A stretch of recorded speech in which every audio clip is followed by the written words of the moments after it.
Capítulo 1. Como nós cristãos devemos nos portar diante das dificuldades.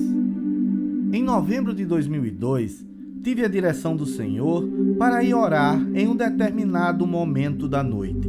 E enquanto orava e interpretava as línguas que orava, recebi um recado do Senhor e gostaria de compartilhar parte desse recado com vocês. Ele falou: entenda que a vida de um homem não lhe pertence mais quando ele se entrega a Jesus Cristo. As coisas que ele aprendeu antes já não importam mais, porque existe uma nova vida nele. Isso é para que vocês entendam que as tristezas e aflições que vierem depois não estão de forma alguma fora do controle de Deus, e que ele está observando tudo atentamente para saber até onde pode confiar em cada um. Que isso sirva de exemplo para os homens e para toda a humanidade. Que quando eu elevar um servo a uma altura diferente do que a maioria dos homens se encontram, e exaltá-lo para um lugar de honra e glória diante de mim, para que vocês saibam que eu nunca o abandonei nem o deixei. Ele estava aflito e afligido, precisando de mim, e eu estava lá consolando em muitos momentos que ele nem percebeu. Mas saibam que eu irei exaltá-lo de uma forma para que não haja dúvida para ninguém no mundo que eu estou com ele. Nesse dia, tempo depois de um dia de sofrimento, vocês verão o que eu sou capaz de fazer por um homem que é fiel a mim, e saberão que existe um Deus e Senhor que pode guiar um homem no caminho da retidão, onde ele pode alcançar um lugar de descanso em mim, e que isso sirva de exemplo para todos os homens, que isso sirva de exemplo para toda a humanidade, pois é assim que eu faço com aqueles que creem em mim, em espírito e em verdade, e assim me servem, sem pensar em ninguém, nem em si mesmo. Toda honra e glória ao Deus eterno e todo-poderoso, para todos sempre. Amém. Sei que temos muitas lições para tirar desse recado. Obtive muitas respostas para coisas que estão acontecendo na minha vida com esse recado de Deus, e tenho certeza que cada um de vocês receberão de acordo com o que seus espíritos estão buscando. Por isso não farei mais comentários. Fiquem com a graça e a paz do Senhor Jesus Cristo. Capítulo 2. O quanto o amor ao dinheiro tem nos afastado do reino de Deus. Tive uma primeira visão sobre esse assunto e depois uma segunda, onde, em uma madrugada, fui conduzido novamente em espírito, quando o Senhor me mostrou algo mais sobre isso. Gostaria de começar com 2 textos bíblicos. Ninguém pode servir a 2 senhores, pois odiará um e amará o outro, ou se dedicará a um e desprezará o outro. Vocês não podem servir a Deus e ao dinheiro. Evangelho de Mateus, capítulo 6, verso 24. Nenhum servo pode servir a 2 senhores, pois odiará um e amará o outro, ou se dedicará a um e desprezará o outro.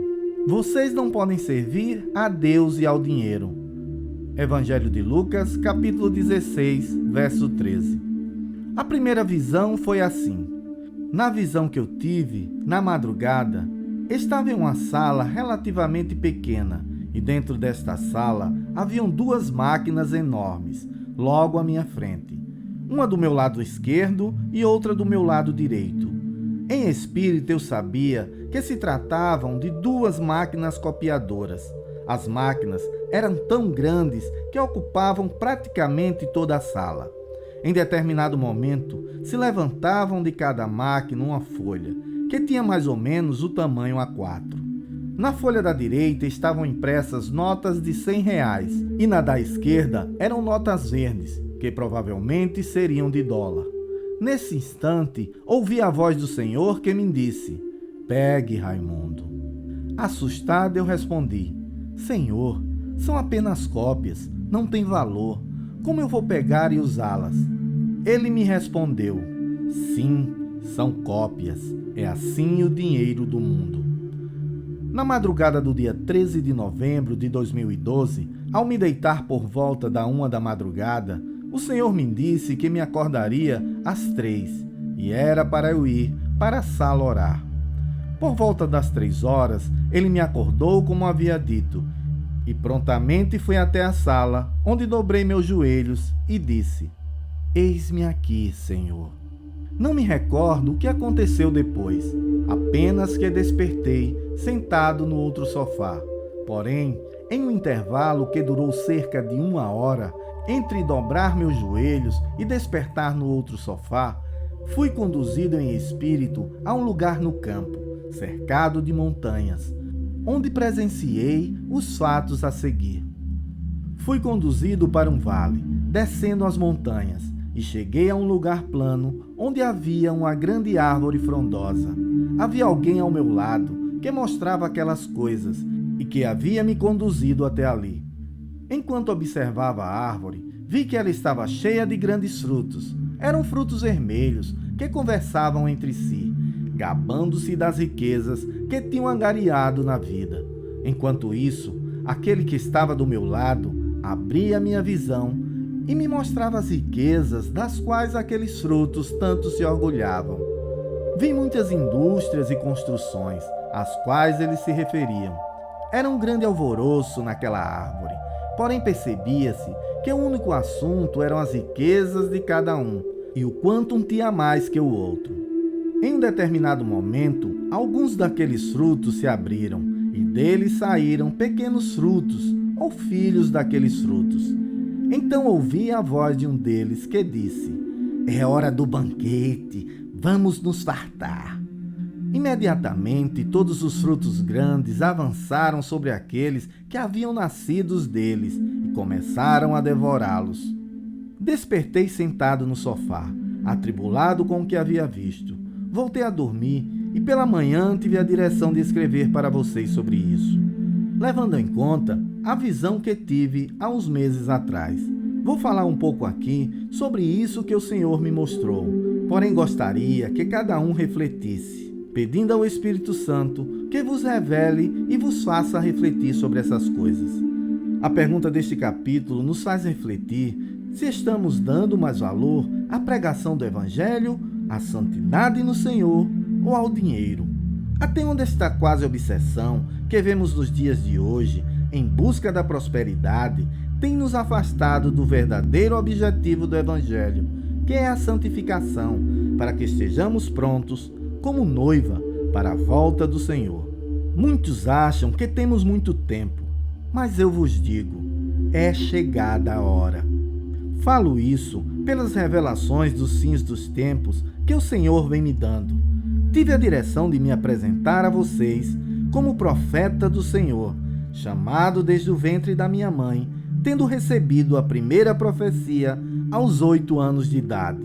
Para isso, publiquei um livro com o título Experiências Sobrenaturais, porque vocês devem ouvir o que eu digo. Observe que na primeira visão, o Senhor compara o dinheiro desse mundo a dinheiro falso, ou seja, a verdadeira riqueza vem do reino de Deus e está com o Senhor. Na segunda situação, fica ainda mais claro de quantos estão se perdendo por conta desse amor ao dinheiro, pois ao final banqueteiam-se com os frutos da própria carne, por amor a esse dinheiro.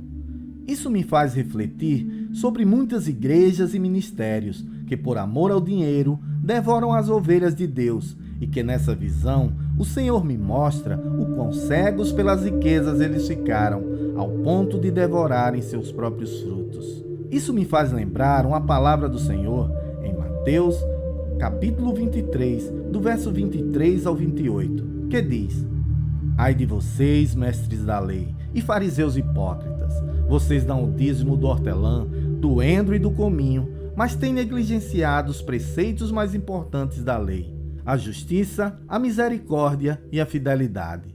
Vocês devem praticar estas coisas sem esquecer aquelas. Guias cegos, vocês coam um mosquito e engolem um camelo. Ai de vocês, mestres da lei e fariseus hipócritas, vocês limpam o exterior do copo e do prato, mas por dentro eles estão cheios de ganância e cobiça. Fariseu cego, limpe primeiro o interior do copo e do prato, para que o exterior também fique limpo. Ai de vocês, mestres da lei e fariseus hipócritas! Vocês são como sepulcros caiados, bonitos por fora, mas por dentro estão cheios de ossos e de todo tipo de imundície. Assim são vocês, por fora parecem justos ao povo, mas por dentro estão cheios de hipocrisia e maldade. Quero mostrar para vocês que estamos vivendo um momento crucial em relação à nossa verdadeira herança, pois segundo o que o Senhor tem me mostrado, por conta dessa falta de amor verdadeiro ao Senhor e do amor às riquezas e às coisas do mundo, o Senhor que nos santifica não está tendo vez no meio da igreja. E que, segundo ele tem me mostrado, se sua vinda ocorresse hoje, apenas cerca de 30% dos que estão nas igrejas seriam levados com ele. Por isso deixo essa última pergunta para vocês. Até onde o seu amor ao dinheiro está te afastando do reino de Deus e de quem deveria ser o seu único e verdadeiro amor, Jesus Cristo? Capítulo 3. Qual a verdadeira igreja que será arrebatada? Temos visto nos últimos anos o crescente número de igrejas, de denominações e de ministérios diferentes por todo o mundo, com toda a sorte de doutrinas, que muitas vezes são totalmente contrárias à palavra de Deus, às sagradas escrituras, que na verdade deveria ser a única fonte doutrinária. Há alguns meses estava conversando com mais 3 pessoas. Um era cristão e os outros 2 não eram, porém acreditam na existência de Deus. O meu irmão em Cristo fez uma pergunta: qual será a verdadeira igreja e como será no caso do arrebatamento? Comecei a explicar que a salvação era individual e que a igreja do Senhor está espalhada nessa confusão denominacional, espalhada por todo o mundo, e que Deus olha para o que está dentro do homem e não para o exterior, pois é no coração do homem que verdadeiramente se encontra a resposta se ele está salvo ou não. E essa resposta só quem tem é Deus, pois Ele é o único que sonda as profundezas do nosso coração. Em um determinado momento da conversa, o Senhor derramou sobre mim a sua infinita sabedoria e começou a me dar um exemplo claro da forma como Ele vê o homem, ou o seu coração. Ele me mandou fazer uma pergunta àqueles 3 atenciosos ouvintes, que com a presença de Deus naquele momento, fitavam meus olhos ansiosos por uma resposta. Vocês podem me garantir se tudo que está em uma joalharia é ouro? E continuou fazendo mais uma pergunta. O que impede de um de vocês ir andando pela rua e encontrar caída no chão uma pedra preciosa? Baseado nessa comparação que o Senhor fez, a joalharia sendo as igrejas e a pedra preciosa caída no chão, os milhares que se encontram no mundo caídos por não terem encontrado o Senhor Jesus, eu gostaria de fazer algumas perguntas a cada um de vocês. Todos os que estão nas igrejas ouvirão o som da última trombeta? Todos os que estão nas igrejas serão salvos? Para Deus, o que importa é o lugar que você está ou o estado do seu coração. Quantos milhões que ainda não conheceram Jesus serão salvos nos últimos dias, e outros tantos que acham que o conheceram há anos ficarão para trás, pelo estado atual do seu coração? Quero finalizar dizendo que não importa quantos améns e glória a Deus saem por dia das nossas bocas, o que importa verdadeiramente é como esses améns e glória a Deus saem do nosso coração, pois para Deus não importa seu estado aparente, e sim seu real estado, pois a salvação está dentro de nós e não nas aparências. Fiquem na paz do Senhor Jesus. Capítulo 4. O amor de Deus pelos homens. É possível medir o amor de Deus pelos seres humanos? Um amor que transpõe todos os limites imagináveis.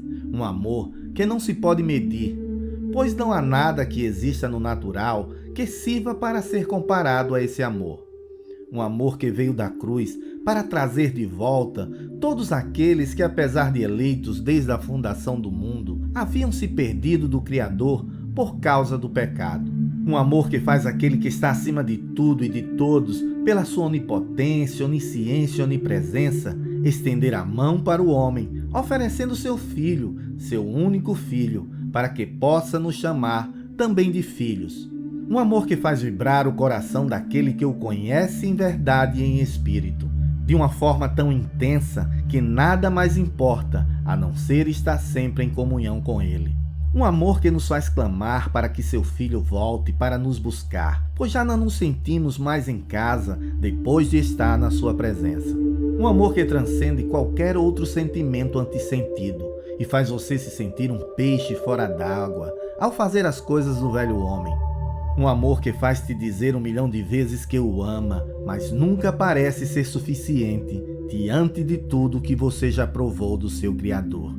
Um amor de pai que espera até o último segundo da tua vida que você diga: sim, eu aceito teu Filho Jesus Cristo como Senhor e Salvador da minha vida, para que ele possa ter comunhão contigo em uma relação de pai e filho. Sou um homem feliz e completo, pois conheci esse amor, e nada nem ninguém nos céus, na terra ou debaixo da terra pode me separar dele, ou mudar o que sinto pelo meu Deus.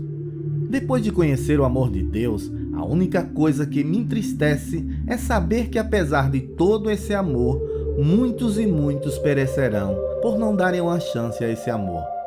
E você?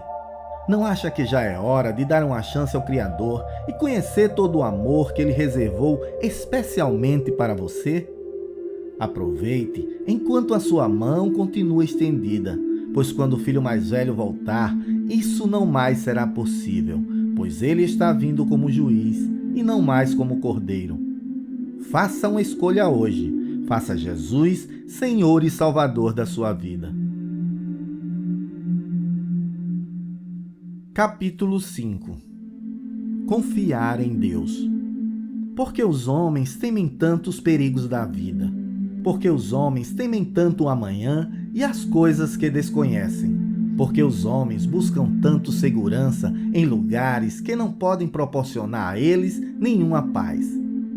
Ao fazer esses questionamentos, me pergunto por que as pessoas simplesmente não confiam naquele que pode e só ele tem a chave de todo poder, que faz e desfaz sem precisar de auxílio nenhum, que move montanhas para aqueles que nele creem e pode mudar situações para um rumo impossível aos olhos do mundo, que cumpre sua palavra ao liberá-la, pois não é homem ou filho do homem para mentir, que quando ele diz sim, está feito, e quando diz um não, tudo se desfaz, que cumpre seus planos na vida dos homens, apesar da infidelidade de muitos, que diz ao homem: levanta-te, e o eleva às alturas, a uma posição jamais imaginada por ele, que faz o mundo temer e tremer diante da sua voz, e ao mesmo tempo cuida como um pai aos seus filhos. Eu queria entender por que os homens tanto temem o amanhã, o desconhecido e todos os perigos imaginários que a mente humana possa criar e os que os servos de Satanás incutem nos seus espíritos. Como o homem que tem Deus, que tem Jesus como Senhor e Salvador, pode temer coisa alguma, sabendo que herdou a salvação e a vida eterna? Se o cristão nascido de novo entendesse verdadeiramente em espírito seu estado e pudesse mensurar o quão grande é aquele que o sustenta e o sustentará até o fim dos dias, segundo a sua palavra, não restaria mais em seu coração nenhum traço de medo, pois não haveria espaço algum para isso. Restaria apenas uma frase que ecoaria até o fim dos seus dias: confiar em Deus. Capítulo 6. Seja um atalaia do Senhor na sua igreja e ministério. Em uma conferência de uma igreja em São Paulo, em 2011, durante a ceia do Senhor, o Senhor me mostrou a terra vista do espaço e um pé sobre ela, e me disse: cumpra a minha promessa. Evangelho de Mateus 24:14 diz: e este evangelho do reino será pregado em todo o mundo, em testemunho a todas as nações, e então virá o fim. Muitas vezes escrevo e digo coisas que, a princípio, parecem duras e ofensivas a pessoas, credos e religiões. Porém, gostaria de esclarecer aqui que não tenho nada pessoal contra ninguém, como também a nenhuma doutrina. Quero deixar claro que tenho um compromisso com a verdade e com as coisas que o Deus Altíssimo me manda escrever. Os livros que escrevi com as 150 mensagens da série Palavras do Criador, um testemunho para a humanidade, a princípio para alguns sou ofensivo e para outros até blasfemo. Sei que dirão muitas coisas e não perceberão a chance que o Senhor Jesus está dando a essas pessoas nesses últimos dias para que não sejam iludidos e confundidos por um grande engano que Satanás lançou sobre o mundo e que fez muitos se corromperem e prestarem culto a outros deuses, achando estarem prestando culto a Deus. Para mim, seria muito confortável ficar aqui discutindo teologia, sem me expor, mas como já disse, tenho um único compromisso: servir a Deus sobre todas as coisas. No ano de 2011, em um culto de uma igreja que congregava, uma irmã saiu do lugar dela e me disse que o Senhor estava me tirando por atalaia. A princípio não entendi o que ela queria dizer e quais as responsabilidades de ser um atalaia de Deus. Porém, em seguida, ele me mandou ler Ezequiel 33, que diz: E veio a mim a palavra do Senhor, dizendo: Filho do homem, fala aos filhos do teu povo e dize-lhes: Quando eu fizer vir a espada sobre a terra, e o povo da terra tomar o homem dos seus termos e o constituir por seu atalaia, e vendo ele que a espada vem sobre a terra, tocar a trombeta e avisar o povo, se aquele que ouvir o som da trombeta não se der por avisado, e vier a espada e o alcançar, o seu sangue será sobre a sua cabeça. Ele ouviu o som da trombeta e não se deu por avisado, o seu sangue será sobre ele. Mas o que se dá por avisado salvará a sua vida. Mas se quando o atalaia vir que vem a espada, e não tocar a trombeta, e não for avisado o povo, e a espada vier, e levaram a vida dentre eles, esse tal foi levado na sua iniquidade, porém o seu sangue requererei da mão do atalaia. A ti, pois, ó filho do homem, te constituí por atalaia sobre a casa de Israel. Tu, pois, ouvirás a palavra da minha boca, e lhe anunciarás da minha parte. Se eu disser ao ímpio, o ímpio certamente morrerá. E tu não falares para dissuadir ao ímpio do seu caminho, morrerá esse ímpio na sua iniquidade, porém o seu sangue eu requererei da tua mão. Mas se advertires o ímpio do seu caminho, para que ele se converta, e ele não se converter do seu caminho, ele morrerá na sua iniquidade, mas tu livrastes a tua alma. Ezequiel, capítulo 33, do 1 ao 9. A palavra atalaia é sinônimo de sentinela e vigia, alguém a quem é dada a responsabilidade de guardar algo de valor. Veja quão grande responsabilidade temos quando sabemos algo que está levando alguém à morte espiritual e não alertamos sobre as coisas que o estão levando à ruína.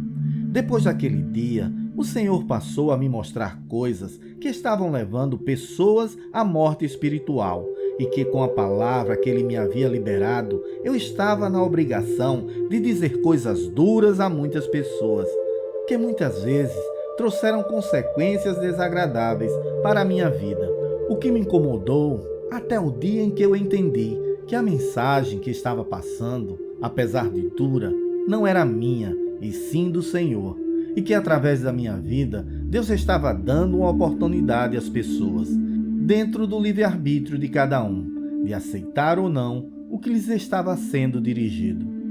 Gostaria de exortar a cada um de vocês a serem um atalaia do Senhor dentro das suas igrejas e ministérios, sem se preocupar com as consequências que isso trará, e sim pensando nas vidas que serão salvas, através daqueles que ouvirem e aceitarem a correção do Senhor. Peço que leiam e ouçam com atenção os livros que citei anteriormente, sem olhar para mim com raiva, ódio, ou sejam resignados, pois sou apenas um servo do Senhor, um atalaia que está prestes a avisar que a espada está sobre a cabeça de muitos, apenas por terem caído em um grande engano do inimigo. Capítulo 7. O que a morte de um homem pode causar à humanidade? Visto que muitos céticos têm se perguntado o que a morte de Jesus na cruz representou para a humanidade, gostaria de dizer apenas algumas palavras, sem usar a Bíblia, pois eles não conhecem nem dão crédito ao que nela está escrito. Imagine um homem que sai para uma viagem a um lugar distante, sem saber quando vai chegar e ao menos quando vai voltar. Chegando lá, ele avisa ao filho da sua chegada. O filho não recebe a notícia, pois as coisas do dia a dia o ocupavam e o faziam distrair-se por várias vezes das correspondências que recebia. Passado algum tempo, sem notícia do pai, pois não havia forma de comunicação instantânea ou em tempo real, o filho lembra que há tempos o pai havia saído. Por sua distração, tê-lo impedido de saber de sua chegada, achou ter havido algum problema com o pai e de imediato acionou as autoridades a fim de encontrá-lo. Depois de algum tempo de procura naquele lugar, o homem é encontrado e dessa vez as notícias chegam ao filho, pois estava mais atento a elas devido às circunstâncias, e o filho, sabendo que o pai estava desfrutando de um merecido descanso de todas as coisas que já havia feito, sem preocupação alguma, fica contrariado, ao ponto de mandar uma carta ao pai, mostrando toda a sua insatisfação sobre o ocorrido. Ao receber a carta, o pai volta indignado para onde está o filho, e ao encontrá-lo, pede que ele procure entre as suas correspondências a que ele lhe havia enviado. O filho, mesmo contrariado, procura e acha tal correspondência e, constrangido, olha para o pai e pede desculpas por todos os transtornos que causou, inclusive pela interrupção do descanso do pai, ao passo que o pai lhe responde: veja quantos transtornos a sua desatenção causou. Gostaria de saber agora quem vai arcar com todas as consequências causadas pela sua desatenção, pois alguém precisa ser responsabilizado por isso.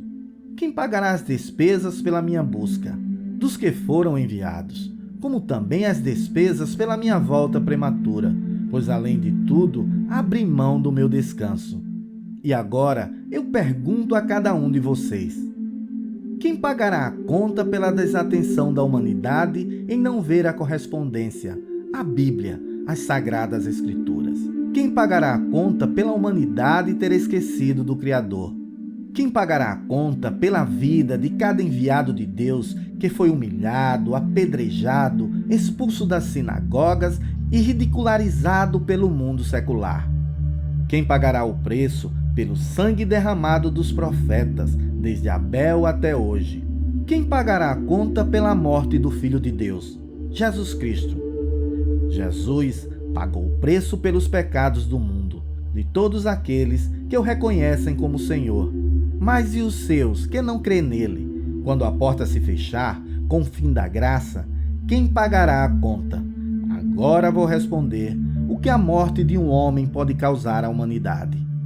Juízo de Deus.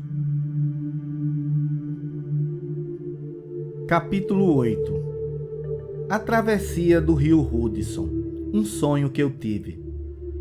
Na madrugada do dia 29 de novembro de 2016, sonhei que estava fazendo uma precária travessia de um grande rio. Não era sobre uma ponte moderna, em um automóvel luxuoso. Era uma travessia a pé, descalço, sobre uma ponte de madeira muito precária, que em alguns lugares chegava a tocar nas águas daquele rio, ao ponto de molhar os meus pés. A travessia era muito longa, porém eu estava quase na margem daquele grande rio, a poucos metros. Me acompanhavam na travessia milhares de pessoas e outras milhares aguardavam na margem oposta o momento de atravessar. Eu segurava no colo uma criança, com a outra mão guiava uma outra um pouco mais velha, que por sua vez segurava na mão de uma mulher, que creio ser estes a minha mulher e meus filhos, apesar de não ver seus rostos. A margem do rio ao qual chegávamos tinha um certo declive, um pequeno monte. A estrada que seguia era de terra batida. um pouco lamacenta na margem do rio, provavelmente por aquelas pessoas estarem pisando com os pés molhados. No início daquela pequena elevação estavam alguns cavaleiros, montados em seus cavalos com roupas de batalha. Estavam à frente daquela multidão, como se certificando que o caminho estava seguro para que todos seguissem em frente. Naquele momento, ouvi alguém falar: Rio Hudson, que é um rio de 507 quilômetros, que corre do norte ao sul nos Estados Unidos, principalmente através do leste de Nova York. A travessia era difícil e muito arriscada, pois a ponte balançava com as águas do rio, mas o fato de estar no fim da travessia me dava um certo alívio. Observe esse sonho e veja os momentos de tribulações que tantos de nós que nascemos de novo em Jesus estamos atravessando.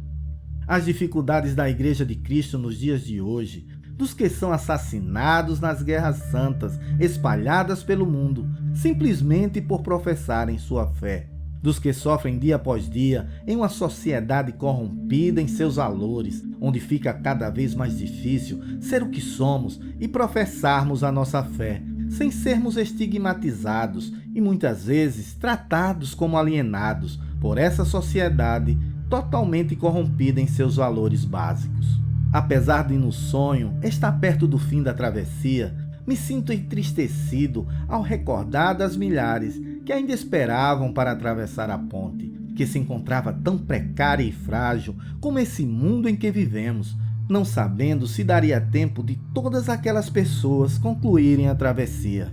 Por outro lado, apesar de toda a precariedade, me recordo daqueles soldados à frente daquela multidão, preparando um caminho seguro para seguirmos em frente, assim como faz nosso poderoso Deus todos os dias da nossa vida, enviando seus anjos para nos guardarem dos infortúnios que esse mundo de trevas tenta nos impor. Queria encerrar dizendo aos meus irmãos em Cristo, espalhados pelos quatro ventos, que apesar das dificuldades, nunca se sintam só, pois em espírito estamos cercados de uma multidão e à nossa frente, guiando nossos passos, vai o comandante dos exércitos celestiais para que concluamos a nossa travessia nessa terra de trevas em segurança, até o dia de nos encontrarmos com nosso Senhor e Salvador, Jesus Cristo. Capítulo 9. Sobre amar a Deus. Vou começar fazendo uma pergunta. Vocês têm cumprido o primeiro e principal mandamento? Mestre, qual é o maior mandamento da lei? Respondeu Jesus: ame o Senhor, o seu Deus, de todo o seu coração, de toda a sua alma e de todo o seu entendimento. Este é o primeiro e maior mandamento. Evangelho de Mateus, capítulo 22, versos 36 ao 38. Vou fazer uma segunda pergunta. Vocês sabem o que é amar a Deus? Quem tem meus mandamentos e lhes obedece, esse é o que me ama. Aquele que me ama será amado por meu Pai, e eu também o amarei e me revelarei a ele. Evangelho de João, capítulo 14, verso 21. Fazendo agora uma última pergunta. Vocês lembram o que Jesus fala sobre os mandamentos? Mestre, qual é o maior mandamento da lei? Respondeu Jesus: ame o Senhor, o seu Deus, de todo o seu coração, de toda a sua alma e de todo o seu entendimento. Este é o primeiro e maior mandamento, e o segundo é semelhante a ele. Ame ao seu próximo como a si mesmo. Desses dois mandamentos dependem toda a lei e os profetas. Evangelho de Mateus, capítulo 22, versos 36 ao 40. Um novo mandamento lhes dou: amem-se uns aos outros, como eu os amei. Vocês devem amar-se uns aos outros. Com isso, todos saberão que vocês são meus discípulos, se vocês amarem uns aos outros.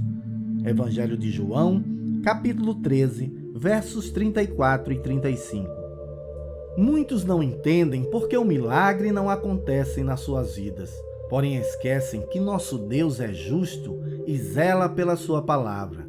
e que cada uma delas que saiu da boca do nosso Senhor e Salvador, Jesus Cristo, saiu por um motivo.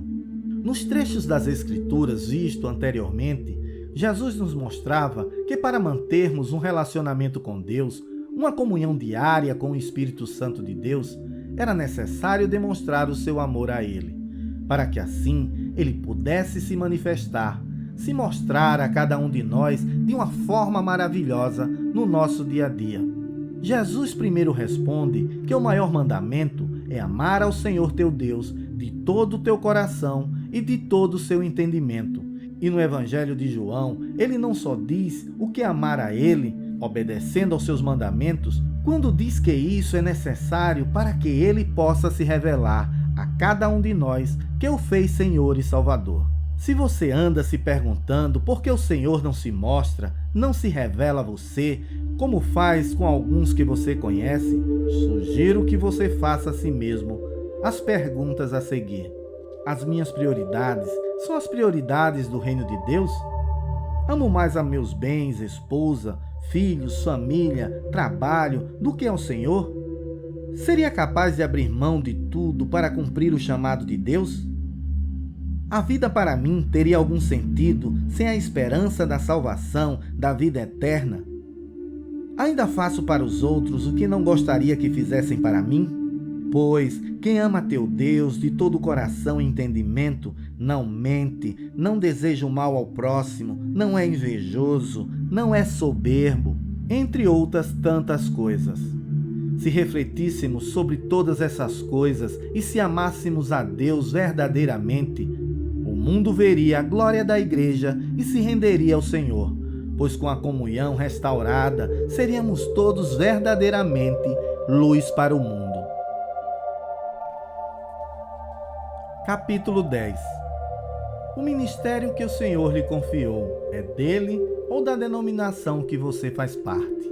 Gostaria de compartilhar algo que o Senhor pôs no meu coração, que tem me incomodado muito. O atestado de posse que muitas denominações tentam impor aos seus ministros e suas ovelhas.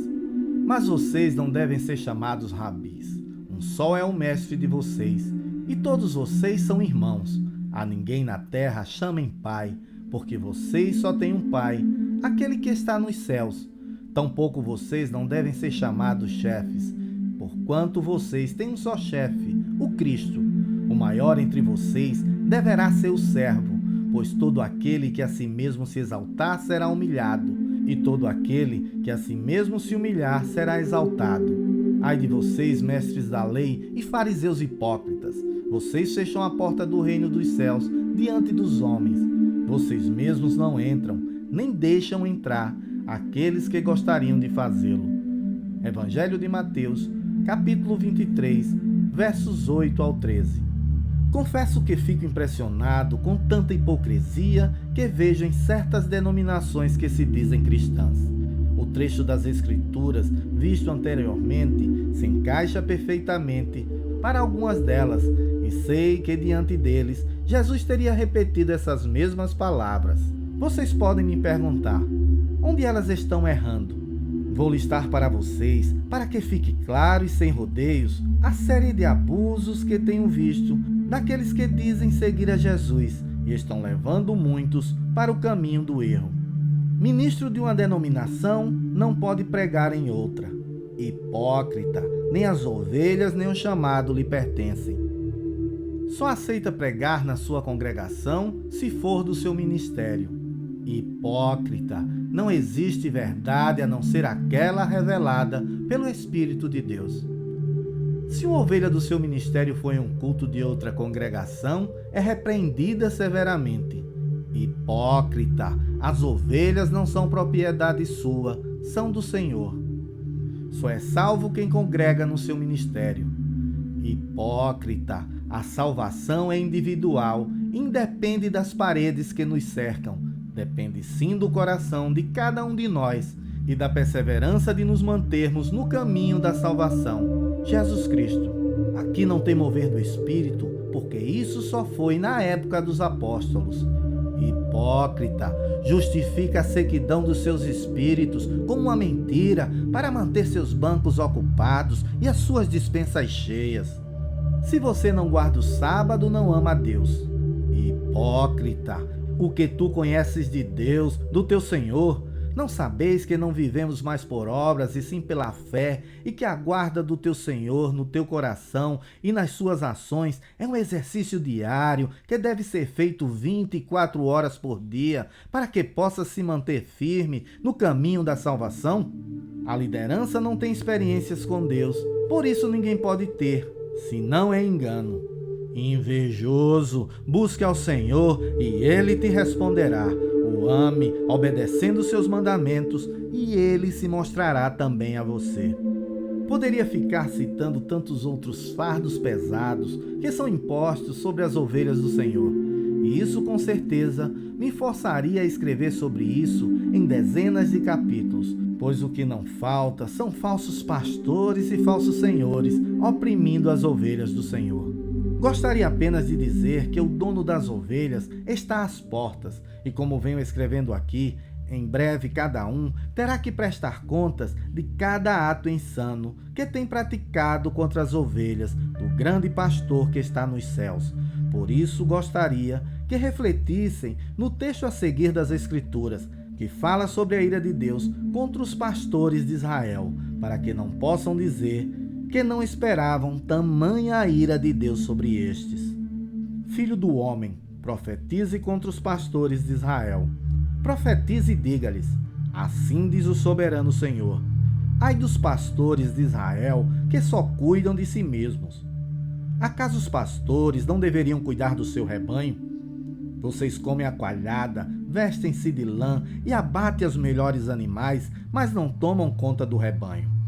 Vocês não fortaleceram a fraca, nem curaram a doente, nem enfaixaram a ferida. Vocês não trouxeram de volta as desviadas, nem procuraram as perdidas. Vocês têm dominado sobre elas com dureza e brutalidade. Por isso elas estão dispersas, porque não há pastor algum. E quando foram dispersas, elas se tornaram comida de todos os animais selvagens.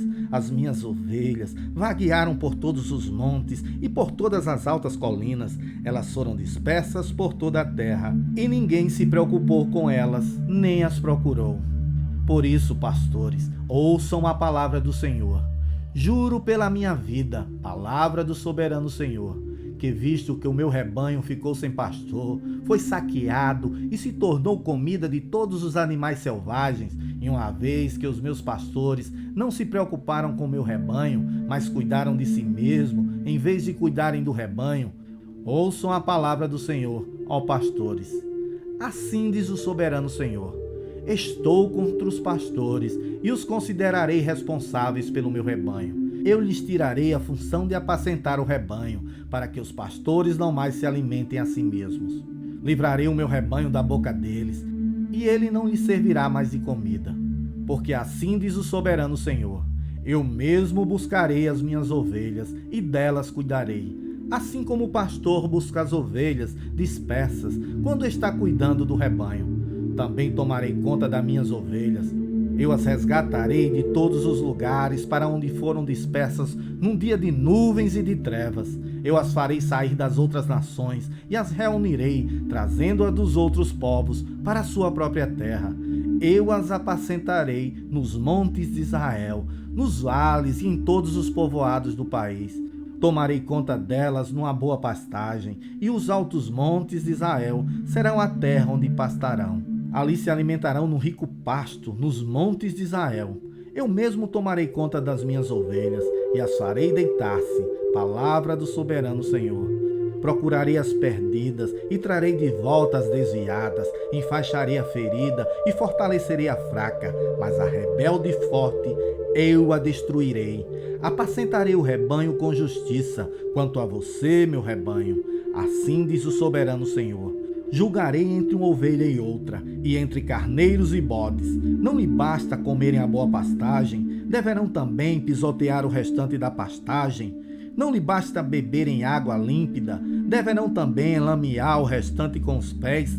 deverá o meu rebanho alimentar-se daquilo que vocês pisotearam e beber daquilo que vocês enlamearam com os pés? Por isso assim diz o soberano Senhor a eles: Vejam, eu mesmo julgarei entre a ovelha gorda e a magra, pois vocês forçaram a passagem com o corpo e com o ombro, empurrando todas as ovelhas fracas com os chifres até expulsá-las. Eu salvarei o meu rebanho, e elas não serão mais saqueadas. Julgarei entre uma ovelha e outra. Porei sobre elas um pastor, o meu servo Davi, e ele cuidará delas e será o seu pastor. Eu, Senhor, serei o seu Deus, e o meu servo Davi será o líder no meio delas. Eu, Senhor, falei. Farei uma aliança de paz com elas e deixarei a terra livre de animais selvagens para que possam, com segurança, viver no deserto e dormir nas florestas. Eu as abençoarei e abençoarei os lugares em torno da minha colina. Na estação própria farei descer chuva, haverá chuvas de bênçãos. As árvores do campo produzirão seu fruto e a terra produzirá a sua safra. O povo estará seguro na sua terra. Eles saberão que eu sou o Senhor, quando eu quebrar as cangas do seu jugo e livrá-los das mãos daqueles que os escravizaram. Eles não serão mais saqueados pelas nações, nem os animais selvagens os devorarão. Viverão em segurança e ninguém lhes causará medo. Eu lhes darei uma terra famosa por suas colheitas. E eles não serão mais vítimas de fome na terra, nem carregarão a zombaria das nações. Então eles saberão que eu, Senhor, seu Deus, estou com eles, e que eles, a nação de Israel, são meu povo. Palavra do soberano Senhor. Vocês são minhas ovelhas, ovelhas da minha pastagem, são meu povo, e eu sou o Deus de vocês. Palavra do soberano Senhor. Ezequiel, capítulo 34, do verso 2 ao 31. Capítulo 11. A vida de um profeta do Senhor seria diferente nos dias de hoje? Hoje em dia, vejo profetas sendo exaltados e me pergunto: será que o mundo está melhor do que nos tempos de Israel, que precederam a primeira vinda do Senhor? Será que as pessoas acreditam mais em Deus do que naquela época? Se no mundo de hoje, a maioria das pessoas conhecem Deus apenas de ouvir falar, como poderiam discernir o que vem dele ou o que não vem? Queria mostrar a vocês aqui que os profetas do Senhor nunca foram bem recebidos pela liderança da época, bem vistos pelo seu povo. Pelo contrário, muitos tiveram a vida de sofrimento e rejeição, e alguns tiveram um terrível fim na mão do seu próprio povo. Não vi nenhum deles ser exaltado, e se assim o fizessem, tenho certeza que eles repreenderiam, pois, conhecendo a Deus como eles conheciam, não permitiriam tal engano por parte das pessoas. Sei que nunca foram recebidos de tapete vermelho ou músicos. Pelo contrário, foram decapitados, serrados ao meio, pois, segundo a tradição rabínica, o profeta Isaías foi colocado dentro de um tronco e serrado ao meio. Também foram apedrejados, jogados em poços para morrer, açoitados, crucificados, rejeitados, passando tanto sofrimento quanto necessário para entregar a mensagem que lhe foi confiada, com a fidelidade necessária, sem omissões ou covardia. Assim, pegaram Jeremias e o jogaram na cisterna de Malaquias, filho do rei, a qual ficava no pátio da guarda. Baixaram Jeremias por meio de cordas para dentro da cisterna. Não havia água na cisterna, mas somente lama, e Jeremias afundou na lama. Jeremias, capítulo 38, verso 6. Pelo que esta geração será considerada responsável pelo sangue de todos os profetas, derramado desde o princípio do mundo, desde o sangue de Abel até o sangue de Zacarias, que foi morto entre o altar e o santuário. Sim, eu lhes digo, esta geração será responsável por tudo isso.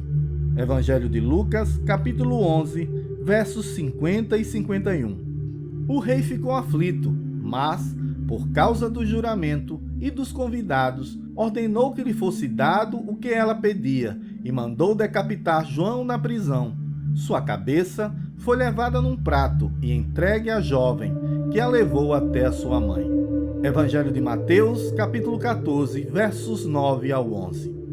Elias teve medo e fugiu para salvar a vida. Em Beceba de Judá, ele deixou o seu servo e entrou no deserto, caminhando um dia. Chegou a um pé de giesta, sentou-se debaixo dele e orou, pedindo a morte. Já tive o bastante, Senhor. Tira minha vida, já não sou melhor do que os meus antepassados. 1 Reis, capítulo 19, versos 3 e 4. Os destinos dos profetas deviam ser bem conhecidos em Israel. Por isso vemos a reação de Jonas ao ser chamado pelo Senhor para assumir a tarefa. A palavra do Senhor veio a Jonas, filho de Amitai, com esta ordem: vá depressa à grande cidade de Nínive e pregue contra ela, porque a sua maldade subiu até a minha presença. Mas Jonas fugiu da presença do Senhor, dirigindo-se para Tarsis. Desceu à cidade de Jope, onde encontrou um navio que se destinava àquele porto. Depois de pagar a passagem, embarcou para Tarsis, para fugir do Senhor. Jonas, capítulo 1, versos do 1 ao 3. Eu imagino a pressão que era sobre aqueles homens, ao ponto de um dos maiores profetas pedir para morrer, como fez Elias. Eu posso compreender os sentimentos que rodeavam as suas mentes, pois não deve ser fácil para um ser humano ser rejeitado pelos seus ao levar uma palavra de correção que os livraria de um juízo vindouro, que os que recebiam não conseguiam compreender, mas ele sim, que havia vivido aquele juízo em suas visões. Estar diante de líderes ovacionados pelos seus liderados, enquanto o Senhor revelava a iniquidade que eles praticavam longe dos olhos daqueles. Levaram a palavra do Senhor no domingo em seus templos e no final de semana seguinte, o líder daquele lugar falar para os seus liderados que não era bem assim como foi falado por ele, e ouvir do Senhor que não pregasse mais naquele lugar, pois eles não eram dignos de você, pois não receberam a mensagem que foi pregada. Saber antecipadamente quando os que amavam partiriam, e por conhecer e amar ao seu Deus, não se sentir no direito de questioná-lo.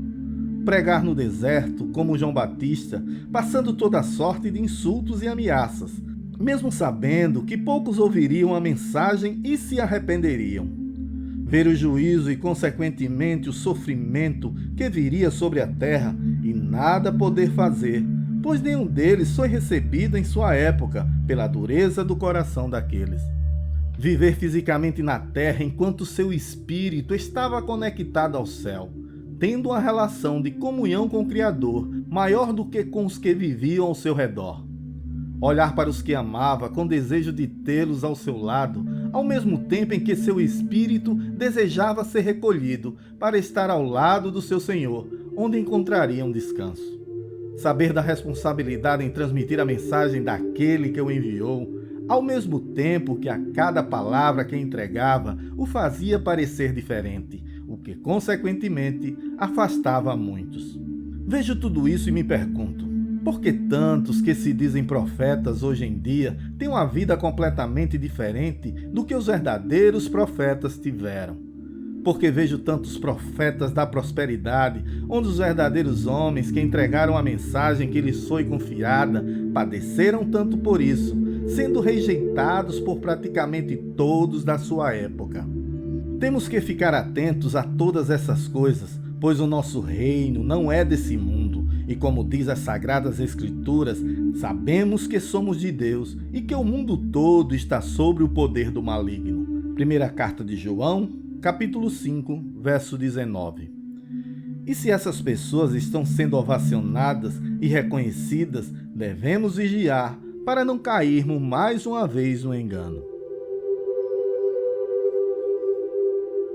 Capítulo 12. Jesus é meu rei. E você, já fez a sua escolha?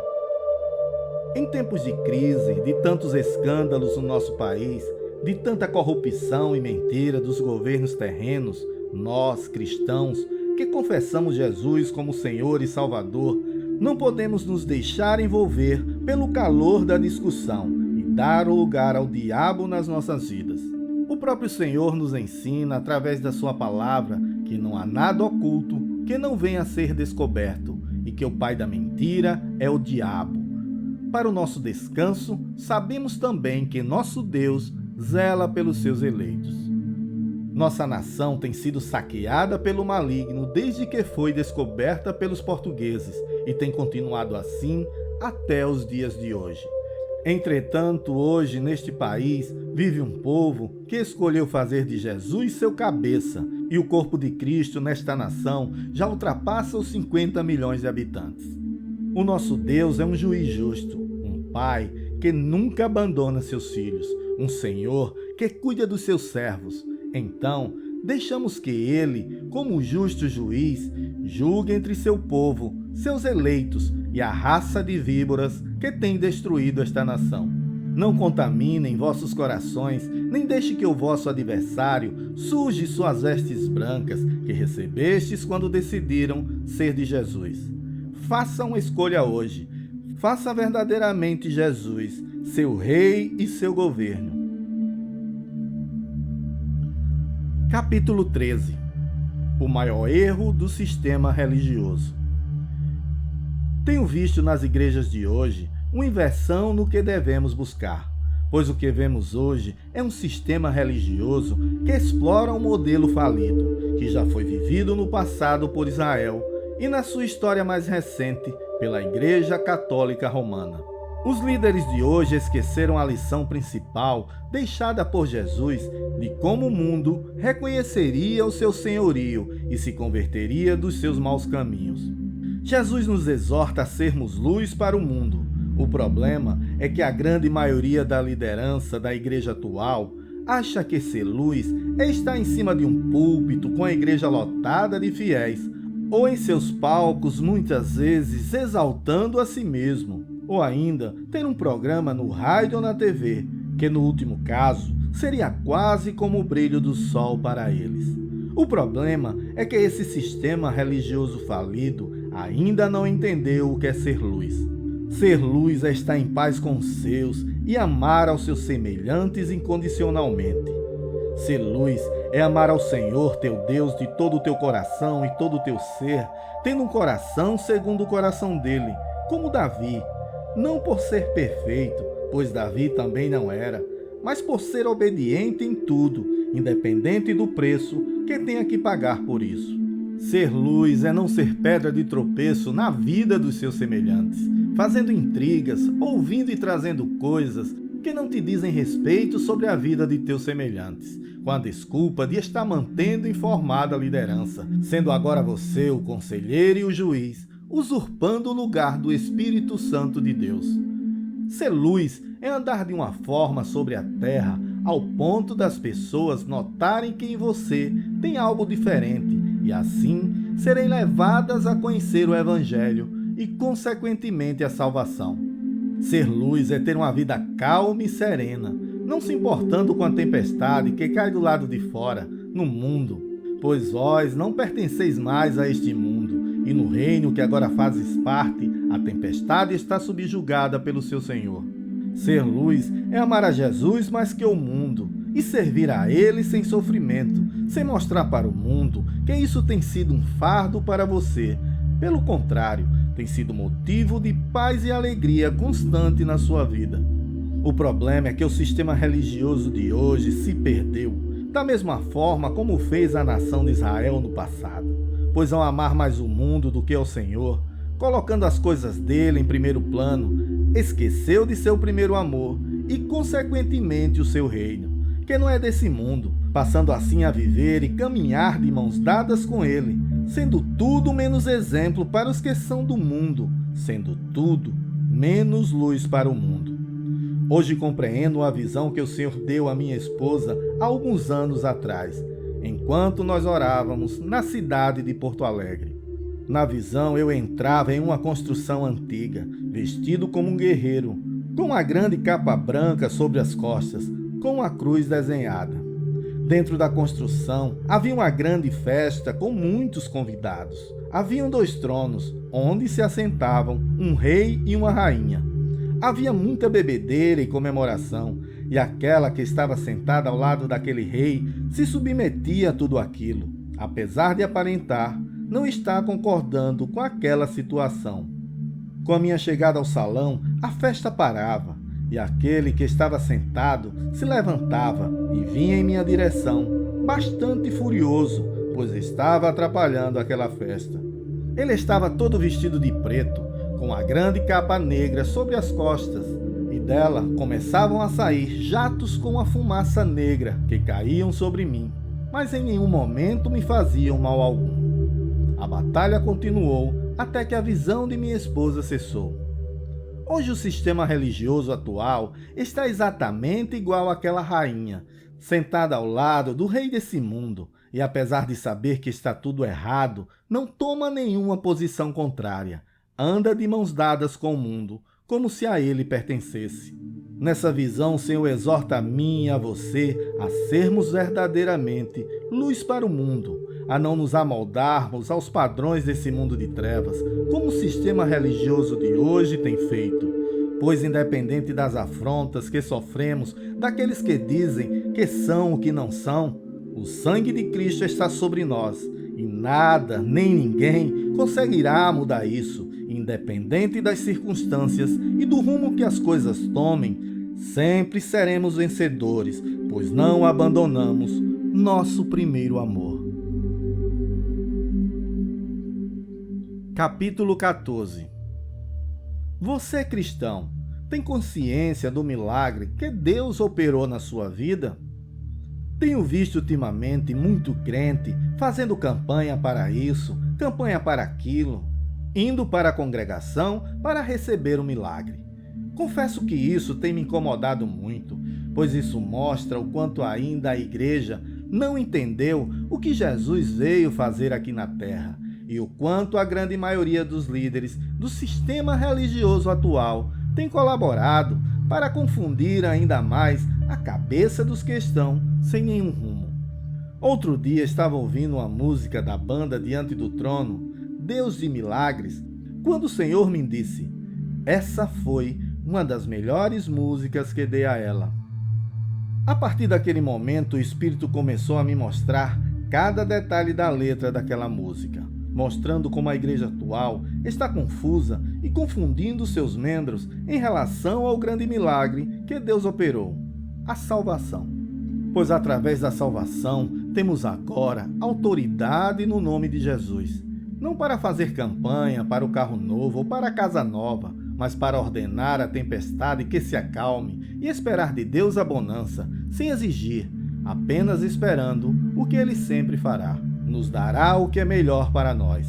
Ouvir as pessoas sem fazer pré-julgamentos, pois aquele que habita em nós e conhece os segredos mais profundos do coração do homem, nos instruirá a agir de acordo com o que está oculto nos homens e não julgar por vista. Podemos agora ter a certeza que aquele que servimos é capaz de curar também o corpo, como um dia curou nosso espírito.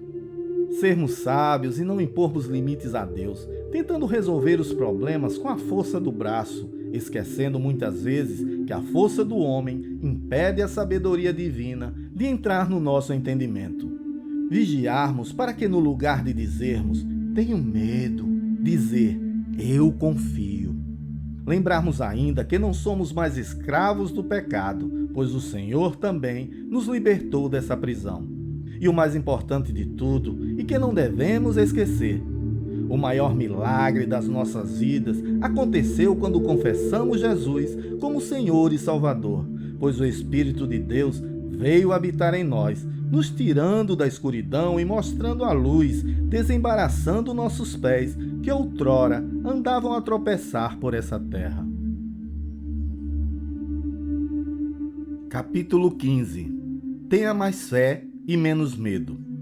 Tenho ouvido muito no meio cristão a palavra medo, sendo proferida pela boca de muitos dos meus irmãos em Cristo, e isso tem me incomodado muito.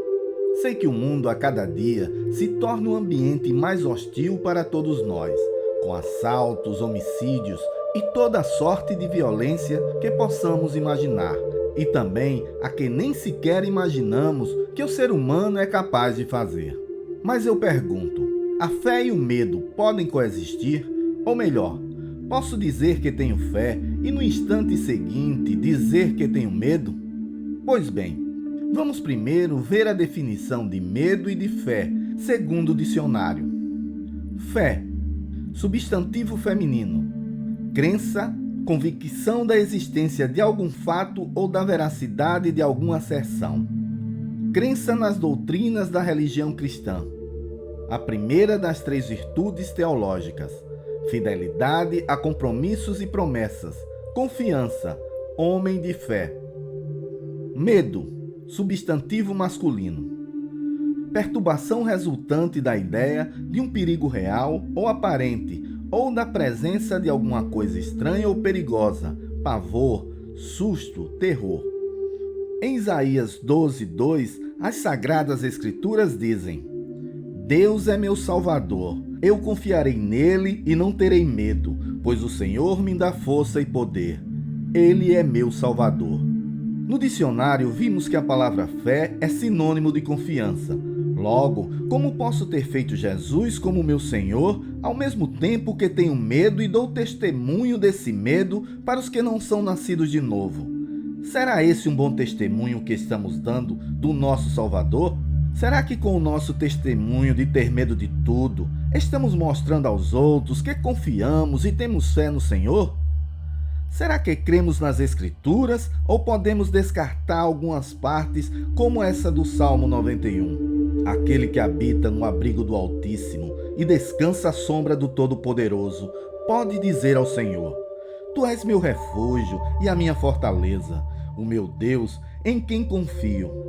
Ele o livrará do laço do caçador e do veneno mortal. Ele o cobrirá com as suas penas e sobre as suas asas você encontrará refúgio. A fidelidade dele será o seu escudo protetor. Você não temerá a pavor da noite, nem a flecha que voa de dia, nem a peste que se move sorrateira nas trevas, nem a praga que devasta ao meio-dia. 1000 poderão cair ao seu lado, 10.000 à sua direita, mas nada o atingirá. Salmos 91, versos 1 ao 7. Qual a diferença entre nós e o mundo se continuarmos dando esse testemunho de medo para ele? Não estou dizendo aqui que existe alguém na face da terra que não tema nada, ou querendo passar aqui a impressão de ser um super crente. Estou dizendo apenas que não dê um mau testemunho da sua fé, expondo seus medos para todo mundo, pois assim fazendo, estás agindo exatamente como Jó, que fazia sacrifícios para o Senhor e orava constantemente pelos seus filhos. E no final, ele mesmo diz: O que eu temia veio sobre mim, e o que eu receava me aconteceu. Jó, capítulo 3, verso 25. Será que o mundo já compreendeu isso com a teoria do pensamento positivo, da lei da atração, e nós que somos crentes ainda não entendemos que toda vez que abrimos as nossas bocas e bradamos aos 4 ventos que temos medo de algo, estamos dando ideia ao nosso adversário da próxima pedra de tropeço, do próximo laço que ele deve lançar em nossas vidas? Será que fazendo isso não estamos dizendo ao mundo: eu sou cristão, mas não confio que Jesus possa me guardar de todo o mal que está no mundo? Tento imaginar o quão tão triste o nosso Salvador vê a nossa postura nesses momentos, pois com nossas bocas dizemos: maior é o que está em mim do que o que está no mundo, e no instante seguinte essa mesma boca diz: morro de medo de ser assaltado. Mas essa apostasia no meio do povo de Deus já estava nas Escrituras, uma fé morta que é proferida com as nossas bocas, ao mesmo tempo que não é vivida, mais um sinal dos tempos que estamos vivendo. Uma igreja morna, como em Laodiceia. Ao anjo da igreja em Laodiceia escreva: estas são as palavras do Amém, a testemunha fiel e verdadeira, o soberano da criação de Deus. Conheço as suas obras, sei que você não é frio nem quente. Melhor seria se você fosse frio ou quente. Assim, porque você é morno, nem frio nem quente, estou a ponto de vomitá-lo da minha boca. Apocalipse, capítulo 3, versos 14 ao 16. Sei que viver nesse mundo de trevas não está fácil, mas faça um favor a si mesmo. Tenham mais fé e menos medo. Capítulo 16. O reino dos céus não é mais tomado à força. Jesus disse: digo-lhes a verdade, entre os nascidos de mulher não surgiu ninguém maior do que João Batista. Todavia, o menor no reino dos céus é maior do que ele. Desde os dias de João Batista até agora, o reino dos céus é tomado à força, e os que usam de força se apoderam dele. Evangelho de Mateus, capítulo 11, versos 11 e 12. De que força Jesus estava falando quando disse que antes dele o reino era tomado à força? Eu respondo: antes da vinda de Jesus, os homens eram salvos pelas suas obras. Jesus, na sequência do texto, começa a questionar justamente isso, pois o acusam de ser comilão e beberrão e amigo de publicanos e pecadores, apesar dos sinais que o acompanhavam, enquanto João, que jejuava e não bebia vinho, era acusado de ter espírito de demônio. Vejo hoje se repetir na igreja dos nossos dias o mesmo que acontecia ali nos tempos de Jesus, pois os homens continuam tentando conquistar o reino dos céus pela força do braço, por obras, seja da forma que for, seja o nome que vocês dão a essas obras, onde bastaria apenas a fé em Jesus Cristo para que o reino fosse posto à disposição da igreja aqui na terra. Do outro lado, vejo uma igreja que aponta o dedo para os irmãos, em nome de uma santidade, vivendo da mesma forma por obras, querendo santificar-se a si mesmo, onde o Espírito diz: eu sou o Senhor que os santifica. Levítico capítulo 20, verso 8, capítulo 21, verso 15, capítulo 22, verso 32, capítulo 21, verso 8, capítulo 22, verso 9 e capítulo 21, verso 23, Êxodo 31, verso 13 e outras citações. E ainda: esta é a palavra do Senhor para Zorobabel, não por força nem por violência, mas pelo meu espírito, diz o Senhor dos Exércitos. Zacarias, capítulo 4, verso 6. Vejo que nenhum nem outro compreendeu o Evangelho, pois a única coisa que salva é a fé em Jesus Cristo, que nos santifica pela palavra, pois o Senhor também disse: santifica-os na verdade, a tua palavra é a verdade. Evangelho de João, capítulo 17, verso 17. Não faço aqui apologia à libertinagem, pois o Senhor também disse: quem tem os meus mandamentos e lhes obedece, esse é o que me ama. Aquele que me ama será amado por meu Pai, e eu também o amarei e me revelarei a ele. Evangelho de João, capítulo 14, verso 21. Afirmo aqui que a igreja que vive por obras rejeita o sacrifício de Jesus na cruz e ainda não tem o Espírito Santo, pois é o Espírito que nos convence do pecado, da justiça e do juízo. Mas eu lhes afirmo que é para o bem de vocês que eu vá. Se eu não for, o conselheiro não virá para vocês, mas se eu for, eu o enviarei. Quando ele vier, convencerá o mundo do pecado, da justiça e do juízo. Do pecado, porque os homens não creram em mim. Da justiça, porque eu vou para o Pai, e vocês não me verão mais. E do juízo, porque o príncipe deste mundo já está condenado. Evangelho de João, capítulo 16, versos 7 ao 11. A igreja que aponta o dedo para o irmão, tentando impor regras que só caberia ao Espírito, está se colocando no lugar de juiz, e a esses a ira está reservada, da mesma forma como foi com o que se rebelou e quis se assentar no trono de Deus. Meditem no texto a seguir e vejam o quanto a igreja de hoje se parece com esses, com seus fardos pesados, e como Jesus os repreendeu severamente. Evangelho de Mateus, capítulo 11. Digo-lhes a verdade, entre os nascidos de mulher não surgiu ninguém maior do que João Batista. Todavia, o menor no reino dos céus é maior do que ele. Desde os dias de João Batista até agora, O reino dos céus é tomado à força, e os que usam de força se apoderam dele. Pois todos os profetas e a lei profetizaram até João. E se vocês quiserem acreditar, este é o Elias que havia de vir. Aquele que tem ouvidos, ouça. A quem posso comparar esta geração? São como crianças que ficam sentadas nas praças e gritam umas às outras. Nós lhe tocamos flauta, mas vocês não dançaram. Cantamos um lamento, mas vocês não se entristeceram. Pois veio João, que jejua e não bebe vinho, e dizem, ele tem demônio. Veio o Filho do Homem, comendo e bebendo, e dizem, aí está um comilão e beberrão, amigo de publicanos e pecadores. Mas a sabedoria é comprovada pelas obras que acompanham almas. Pois o meu jugo é suave e o meu fardo é leve. Capítulo 17. Ontem eu tive um sonho. Na madrugada do dia 15 de dezembro de 2014, tive um sonho profético. Foi assim. O sonho começa com pessoas distraídas às margens de um rio, enquanto outros se afogam sem que elas deem a menor importância a isso. O interessante de tudo é que eram pessoas que confessaram Jesus como Salvador, que estavam na margem desse rio, e mesmo assim não se importavam com as que estavam se afogando. Pelo contrário, algumas ainda empurravam para o fundo aqueles, como se fosse algo sem nenhuma importância para eles. Instintivamente eu pulava nas águas daquele rio, que eram muito turbulentas, e aumentavam de volume com as chuvas torrenciais que caíam, ao ponto de quase tocarem uma ponte que cruzava aquele rio.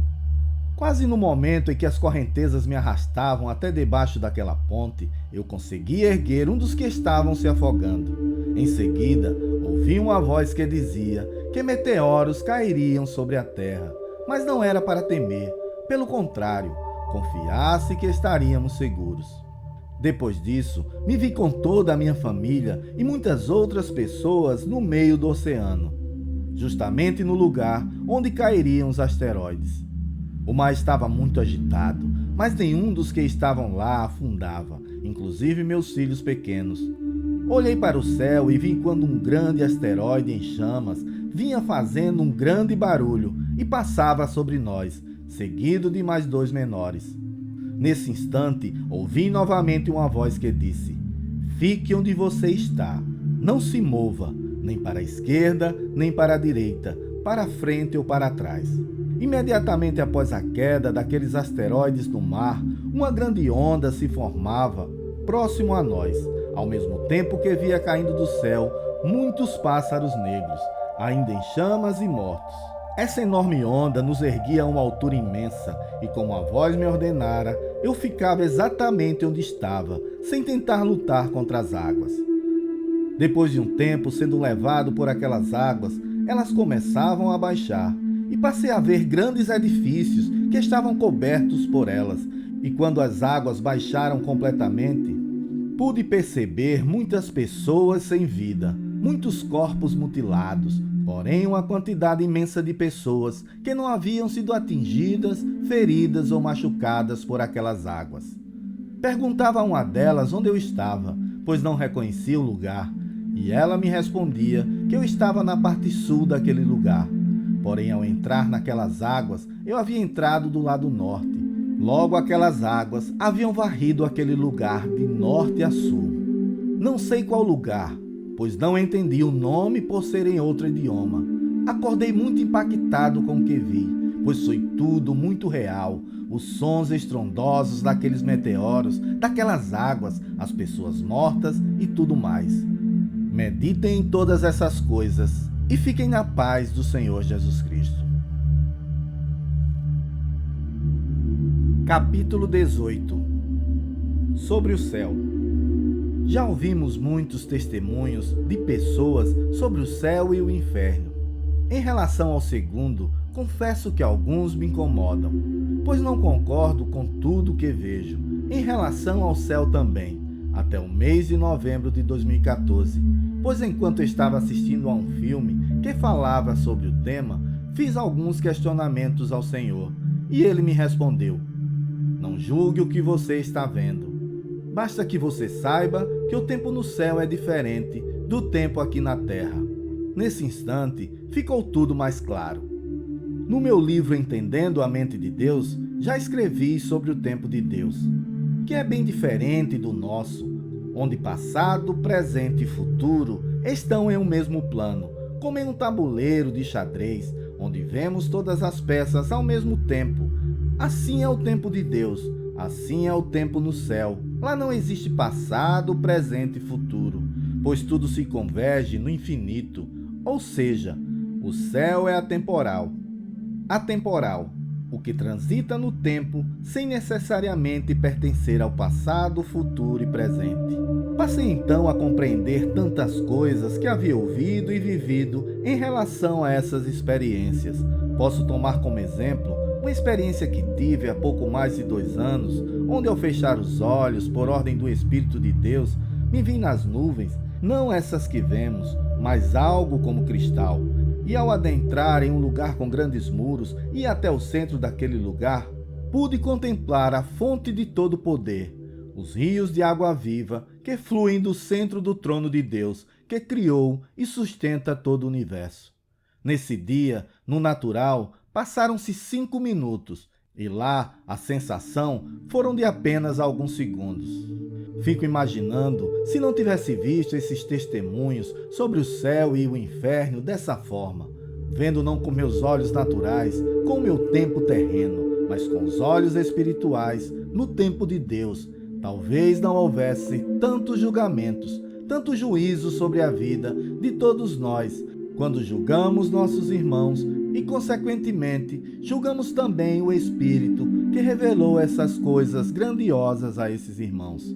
Pensem nisso e talvez seja mais fácil compreender os mistérios que Deus tem nos revelado e não temos compreendido por simplesmente olharmos com nossa natureza humana. Capítulo 19. Estamos professando nossa fé? Sei que a palavra professar não é muito comum, e apesar de muitos já terem ouvido, como eu, não sabem o seu verdadeiro significado. Ontem estava tendo uma conversa com o Senhor, uma conversa de filho para pai, ou para irmão mais velho, como vocês preferirem, perguntando a ele por que comigo as coisas só aconteciam no limite, quando eu já não aguentava mais, quando a situação era insustentável, segundo os padrões humanos. Ele então me respondeu: basta que seja assim, para que eu seja glorificado. Não me conformando com a resposta, lembrei a ele, como se precisasse, que a situação que me referia já durava 3 anos, justamente desde que ele me tocou poderosamente em fevereiro de 2011, conforme já escrevi no livro Experiências Sobrenaturais. Ele então mais uma vez me respondeu: se faz necessário que você professe sua fé. Entendi o recado pela metade, pois, como disse antes, não sabia a amplitude do significado da palavra professar. Então fui ver no dicionário, e a seguir direi o que interessa para que essa frase acima tenha sentido completo. Professar, ser seguidor ou adepto de. Reconhecer publicamente. Professou sua gratidão. Antônimo de calar, esconder, omitir. Propagar, princípios, ideias e conceitos. Preconizar, apregoar. Pôr algo em prática. Depois de entendermos a amplitude do significado de professar, gostaria de deixar vocês com algumas perguntas. Estamos professando a nossa fé ou estamos vivendo uma fé apostatada, onde o que pregamos serve apenas para os outros e não para nós?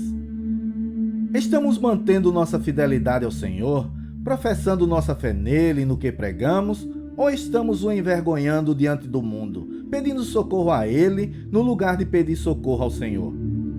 Será que vivendo assim em apostasia, conseguiremos fazer as mesmas coisas que Jesus fez e ainda maiores, como ele mesmo nos prometeu? Temos um compromisso com o Senhor e sua palavra, ou um compromisso com nós mesmos, com nossa satisfação pessoal, tranquilidade, paz e segurança em todos os aspectos? Glória a Deus nas alturas e paz na terra aos homens de boa vontade. Capítulo 20. Vendo com os olhos de Deus. Gostaria de compartilhar com vocês uma visão que tive na madrugada do dia 20 de setembro de 2014 e um sonho que tive na madrugada do dia 22 do mesmo mês. Na semana em que tive a visão, acordei 2 dias seguidos no mesmo horário na madrugada. Isso sempre acontece como sinal que o Senhor quer me mostrar algo novo. Na terceira madrugada, acordei e já não via mais o teto da minha casa. Mais uma vez estava vendo os céus abertos, algo como se fossem nuvens, e dentro das nuvens via milhares de olhos de todos os tamanhos. Esfreguei meus olhos para ter certeza que estava vendo mesmo aquilo, e tudo continuava lá, exatamente como havia visto no início. Então ouvi uma voz que me disse: "É assim que meus olhos estão sobre toda a terra." Continuei observando aqueles olhos que se mexiam naquela espécie de nuvem, até que adormeci novamente. Na madrugada da segunda-feira, dia 22 de setembro de 2014, tive um sonho que me deixou muito incomodado com as coisas que vi. Foi assim: vi um casal que convidava homens e mulheres a se casarem com eles. Era algo atraente e a grande maioria aceitava o convite. Em seguida, vi que aquelas pessoas que aceitaram o convite de casamento estavam todos em um único ambiente, onde havia toda sorte de promiscuidade sexual, inclusive crianças sendo molestadas sexualmente. Percebi que muitos estavam constrangidos com tudo aquilo, mas nem por isso paravam de fazer aquelas coisas. Percebi ainda que o casal que havia convidado todas aquelas pessoas para aquele lugar tinha uma influência muito grande sobre todos que ali estavam e davam grandes gargalhadas com tudo aquilo que estava acontecendo. Em um determinado momento, vi enquanto uns adolescentes queriam parar o que estavam fazendo, mas o casal ordenava que continuassem. Nessa hora eu intervinha e dizia: "Vocês não veem que eles não querem continuar com isso?" Mais uma vez ouvi uma gargalhada daquele casal, sentindo prazer com o constrangimento e o sofrimento daquelas pessoas. Acordei chocado com as coisas que havia visto e me sentei na cama e perguntei ao Senhor: "Até quando isso vai continuar?" Como se perguntasse a Deus: "Não estás vendo o que está acontecendo na terra?" Ele me lembrou da visão que me deu com os milhares de olhos sobre a terra, me lembrando que está vendo tudo o que se passa aqui, e em seguida me disse: "O tempo para essas coisas acabou." Meus queridos irmãos, gostaria de dizer que sei que esse casal que vi no sonho representa a influência do mal que está sobre a terra, levando as pessoas a fazerem coisas que muitas vezes as constrange e as levam a praticar coisas que logo em seguida se arrependem, como traição conjugal e outras coisas mais. Sei também que o Senhor está dizendo aqui: "Eu vejo tudo e estou cansado do que estou vendo, e para mim já basta."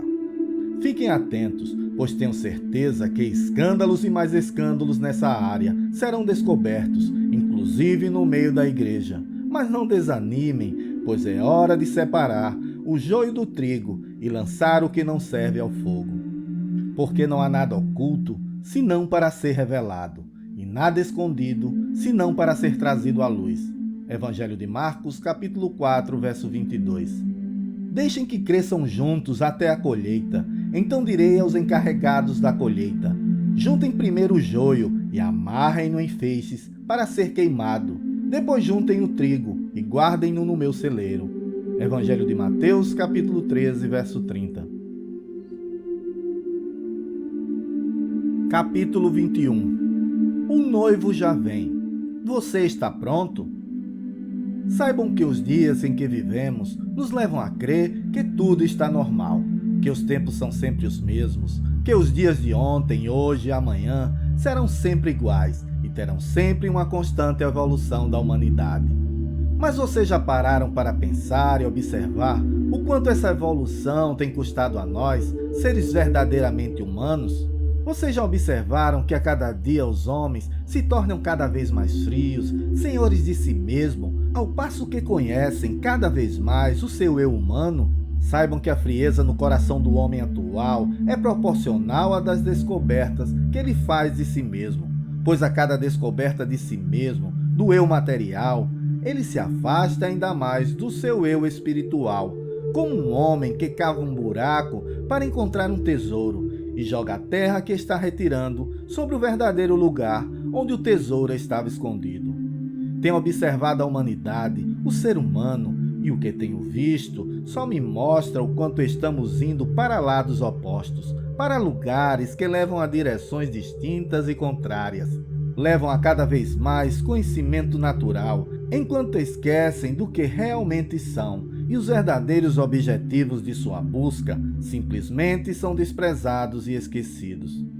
Por isso vejo tantos homens se perderem, vejo tantos homens naufragando nas suas próprias vaidades, nos seus próprios desejos, vejo tantos morrendo, sofrendo, famintos de algo insaciável que incansavelmente buscam em vão, pois buscam onde não deveriam buscar, cavam onde não está o tesouro e enterram o verdadeiro tesouro cada vez mais.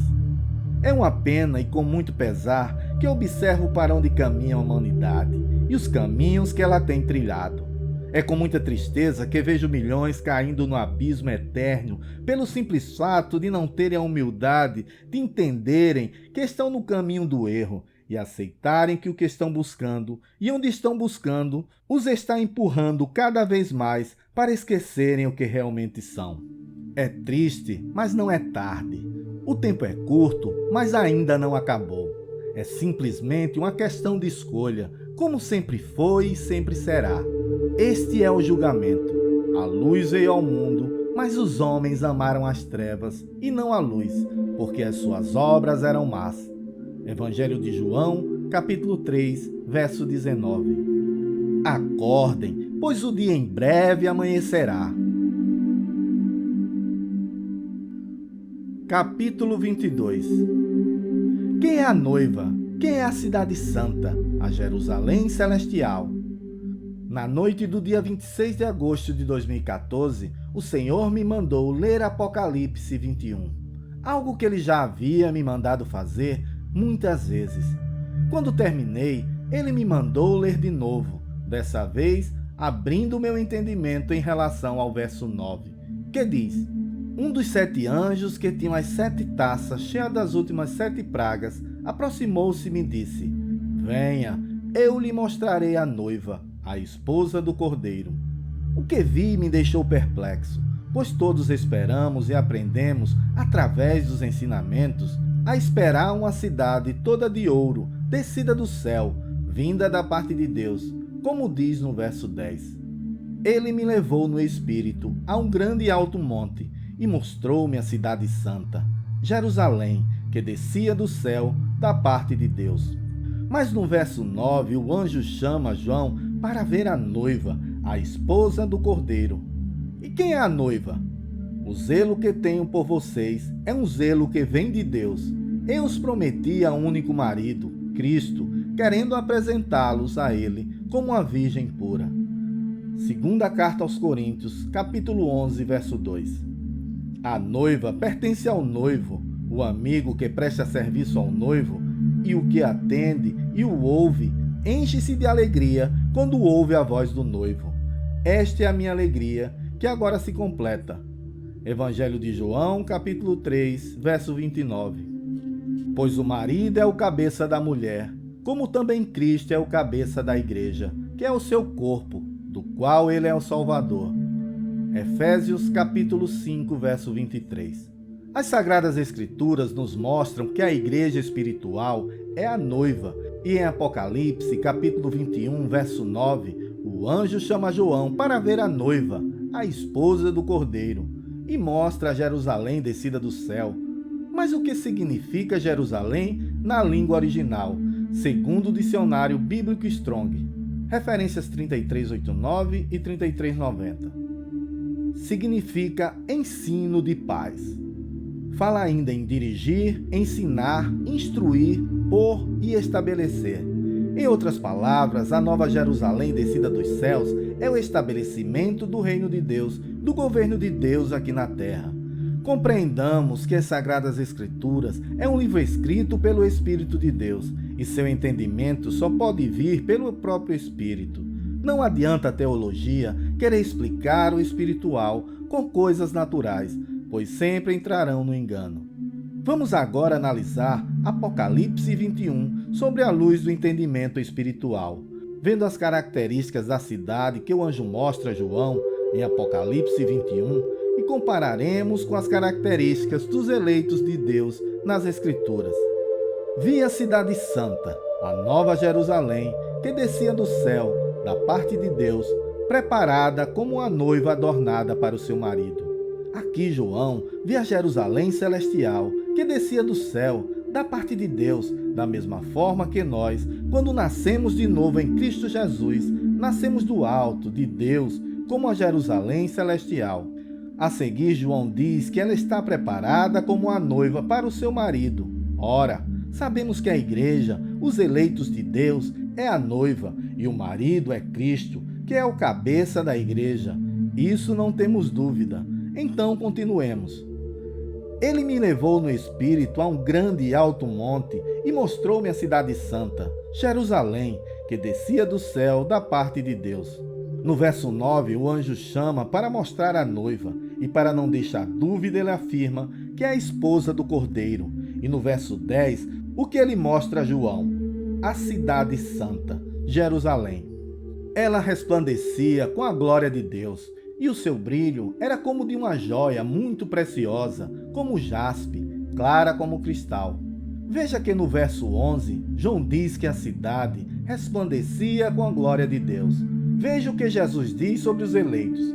Vós sois a luz do mundo, não se pode esconder uma cidade edificada sobre o monte. Evangelho de Mateus, capítulo 5, verso 14. E agora vejamos o que Apocalipse 21 diz sobre a cidade santa. As nações andarão em sua luz, e os reis da terra lhe trarão a sua glória. Apocalipse 21, verso 24. Vejam mais algumas características da cidade. Tinha uma grande e alta muralha com 12 portas e 12 anjos junto às portas. Nas portas estavam escritos os nomes das 12 tribos de Israel. A muralha da cidade tinha 12 fundamentos, e neles estava o nome dos 12 profetas do Cordeiro. As 12 portas eram 12 pérolas, cada porta feito de uma única pérola. A rua principal da cidade era de ouro puro, como vidro transparente. Sabemos que a fundação da igreja, da noiva, são os 12 apóstolos de Jesus Cristo, que começaram a pregação do Evangelho pelo mundo. A cidade não precisava de sol, nem de lua, para brilharem sobre ela, pois a glória de Deus a ilumina, e o Cordeiro é sua candeia. Apocalipse 21, verso 23. Jesus é a luz da igreja, ele é o cabeça, e nós somos o corpo, guiados pelo seu Espírito Santo. Não vi templo algum na cidade, pois o Senhor, Deus Todo-Poderoso e o Cordeiro são o seu templo. Apocalipse 21, verso 22. Nós que nascemos de novo, somos o templo de Deus, a habitação do Altíssimo, no qual também vós juntamente sois edificados para a morada de Deus em Espírito. Efésios, capítulo 2, verso 22. E Jesus diz: na casa de meu Pai há muitas moradas, vou preparar-vos lugar. Evangelho de João, capítulo 14, verso 2. A morada do Altíssimo somos nós ao nascermos de novo em Cristo Jesus, permitindo assim que o Espírito de Deus venha habitar em nós. Nós somos as muitas moradas e Jesus foi o primogênito. Há mais ou menos 2 anos antes dessa revelação, fui levado em um espírito à porta de uma cidade, como viu João em Apocalipse, e o Senhor me permitiu ver os seus muros de longe. Depois fui levado para as portas daquela cidade, que prontamente se abriram à minha frente. Fui mais uma vez levado para dentro daquela cidade e vi uma fila de colunas à minha esquerda e à minha direita, que levava até o centro daquela cidade, onde tinha uma construção onde não haviam portas nem telhado. O Espírito me mostrou uma daquelas colunas que eram feitas de algo como cristal, mas meio esbranquiçado. E o Espírito de Deus me permitiu ver o interior daquela coluna, que era de um ouro puro, reluzente, como nunca vi na minha vida. Depois fui levado novamente para a entrada daquela construção, onde vi que no centro dela saía uma luz incandescente, que era circular, com mais de 2 metros de diâmetro. Era o próprio rio da água da vida, que o anjo mostrou a João em Apocalipse 22, verso 1. Fui levado mais uma vez em espírito para dentro daquela construção e fiquei de frente àquele rio de poder que jorrava, onde vi que aquele rio subia até uma grande altitude e formava uma espécie de nuvem de poder, cobrindo todo aquele lugar. Em seguida ouvi uma voz que me disse: "Pule." Tive temor, pois vi a força daquele rio de poder, e mais uma vez ouvi a voz que me disse pela segunda vez: "Pule." Relutei mais uma vez, até que ouvi pela terceira vez, agora em tom mais forte: "Pule." Mergulhei naquela luz e voltei ao lugar que estava antes de ter sido levado em espírito. Para mim, foram apenas alguns segundos, mas no relógio haviam passado 5 minutos. E ao abrir meus olhos, eu não conseguia enxergar quase nada, pois aquela luz a qual mergulhei havia ofuscado a minha visão no natural. E meu corpo estava vermelho, como se eu estivesse passado um dia inteiro na praia sob o sol. Depois daquele dia, ao fechar meus olhos, o que vejo é aquela luz brilhando dentro de mim. Parece estranho o que vou dizer, mas quando fecho os olhos, fica mais claro do que se eu estivesse com os olhos abertos. Estou compartilhando essa visão com vocês, pois o Senhor me disse que as colunas que eu vi na cidade e que eu não compreendia, somos nós, os eleitos de Deus, a sua noiva, a igreja espiritual que está espalhada aos 4 ventos. Então, meus irmãos, eu vos digo, se essa revelação está chegando, que nós somos a cidade santa, que a Jerusalém celestial é a igreja, é porque os tempos estão se cumprindo. E como disse o irmão Josenito Brito, com quem compartilhei o que o Senhor me mostrou, não esperemos coisas naturais, uma cidade natural descendo do céu, pois nós somos essa cidade. Nós somos a Jerusalém celestial. Desperta, igreja, desperta, Jerusalém, desperta a cidade santa, pois o noivo já vem. Vocês acabaram de ouvir Exortações para a Noiva de Cristo, escrito e narrado por Raimundo Fernandes. Os trechos bíblicos mencionados são da versão NVI da Bíblia.